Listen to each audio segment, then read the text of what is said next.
Dear friends, welcome to Education Haven. मैं assistant professor Anand Prakash आपके अपने यूट्यूब चैनल शिक्षा स्वर्ग में आपका स्वागत करता हूं। फ्रेंड्स, जैसा कि आप सामने देख रहे हैं, नागरी लिपि जो कि बिहार बोर्ड मैट्रिक एग्जाम यानी क्लास 10th का एक इम्पोर्टेंट चैप्टर है। इस चैप्टर का हम लोग सब्जेक्टिव क्वेश्चंस देखेंगे, ऐसे प्रश्न जो कि आपके एग्जाम के लिए काफ़ी इम्पोर्टेंट हैं। तो चलिए, बिहार बोर्ड का एक इम्पोर्टेंट चैप्टर हिंदी विषय का नागरी लिपि, इसके लघु और दीर्घ उत्तरीय प्रश्नों को हम लोग देखेंगे और ये आपका चैप्टर नंबर 5 है। क्वेश्चन नंबर 1, देवनागरी लिपि के अक्षरों में स्थिरता कैसे आई है?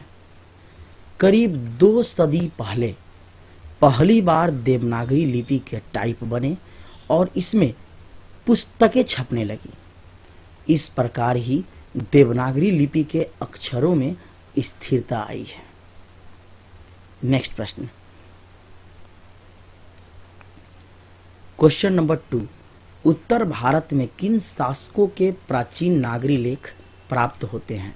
उत्तर, विद्वानों का विचार है कि गुर्जर प्रतिहार बाहर से भारत आए थे। कौन?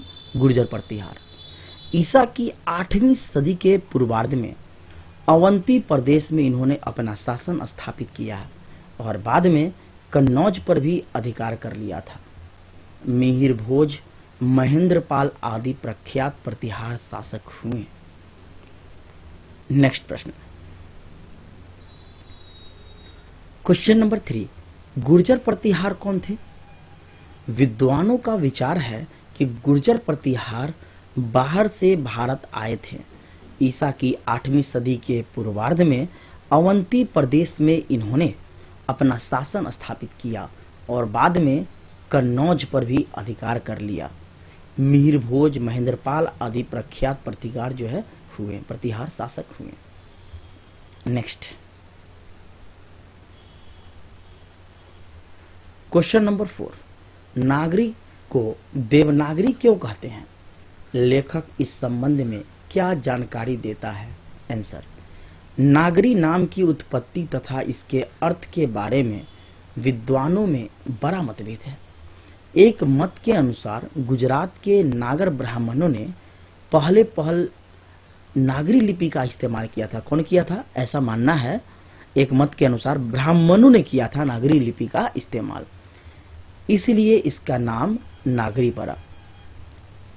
दूसरा मत यह है, एक दूसरे मत के अनुसार बाकी नगर सिर्फ नगर है, परंतु काशी देवनगरी है। काशी देवनगरी है, इसलिए काशी में प्रयुक्त लिपि का नाम देवनागरी पड़ा। यानी किसी का कहना है कि ब्राह्मणों ने रखा इस्तेमाल किया नागरी लिपि को, किसी का कहना है कि काशी में जो है काशी देवनगरी है, इसलिए इसका नाम देवनागरी पड़ा। नेक्स्ट प्रश्न, क्वेश्चन नंबर 5, नागरी लिपि के साथ साथ किसका जन्म होता है? इस संबंध में लेखक क्या जानकारी देता है? आंसर, नागरी लिपि के साथ साथ अनेक प्रादेशिक भाषाओं ने भी जन्म लिया है। 8वीं-9वीं सदी से आरंभिक हिंदी का साहित्य मिलने लग जाता है। इसी काल में आर्य भाषा परिवार की आधुनिक भाषाएं मराठी, बंगला आदि जन्म ले रही है। नेक्स्ट, क्वेश्चन नंबर 6, नंदी नागरी किसे कहते हैं? किस प्रसंग में लेखक ने उसका उल्लेख किया है? आपका आंसर होगा, दक्षिण भारत की यह नागरी लिपि नंदी नागरी कहलाती थी। कोंकण के शिलाहार, मानेखेट के राष्ट्रकूट, देवगिरी के यादव, कोंकण के शिलाहार, मानेखेट के राष्ट्रकूट और देवगिरी के यादव तथा विजयनगर के शासकों ने के लेख नंदी नागरी लिपि में हैं। पहल विजयनगर के राजाओं के लेखों की लिपि को ही नंदी नागरी लिपि का नाम दिया गया था। नेक्स्ट प्रश्न, क्वेश्चन नंबर 7, नागरी की उत्पत्ति के संबंध में लेखक का क्या कहना है? पटना से नागरी का क्या संबंध लेखक ने बताया है? आंसर देखते हैं। यह मान्य है कि देवनागरी लिपि किसी नगर अर्थात किसी बड़े शहर से संबंधित है।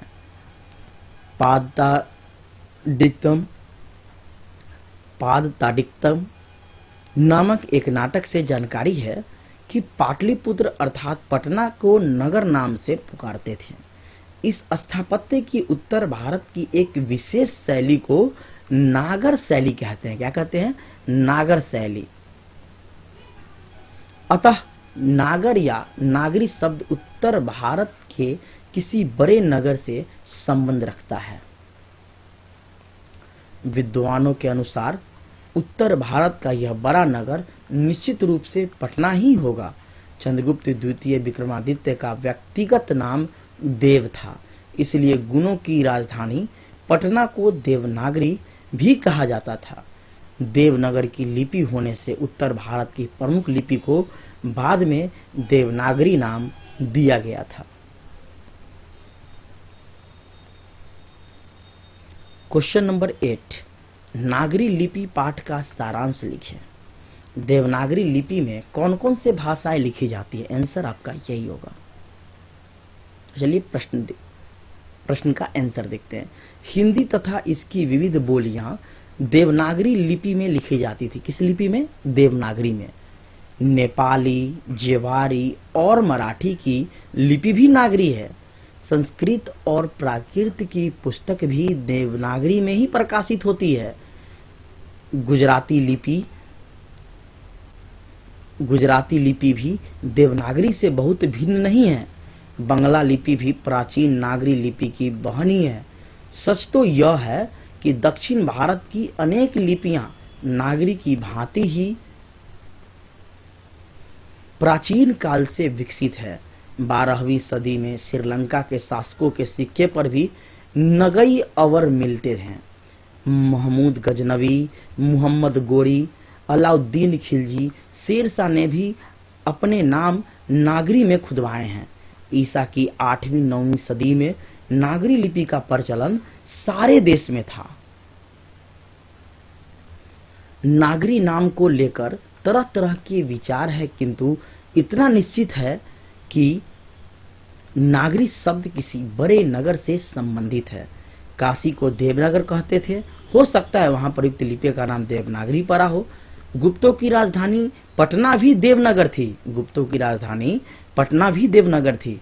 इसके नाम पर यह नामकरण हो सकता है। नागरी लिपि के साथ अनेक प्रादेशिक भाषाएं जन्म लेती है, जैसे कि मराठी, बंगला आदि। नागरी लिपि के लेख न केवल पश्चिम तथा पूर्व बल्कि सुदूर दक्षिण से भी मिले हैं। तो फ्रेंड्स, मैंने आपको नागरी लिपि के सभी प्रश्न बता दिए जो कि आपके लिए इम्पोर्टेंट है, और ये 8 नंबर प्रश्न आपका एक शॉर्ट स्टोरी है, यानी कि नागरी लिपि का सारांश है। यदि आप इस प्रश्न को अच्छे से याद कर लेते हैं तो इस पाठ का एक भी प्रश्न आपसे नहीं छूटेगा। सिर्फ ये प्रश्न आप अगर अच्छे से समझ जाते हैं तो फ्रेंड्स, जुड़े रहिए हमारे साथ। फिर मिलते हैं अगले वीडियो में नए चैप्टर के साथ। तब तक के लिए धन्यवाद। Thank you for watching this video.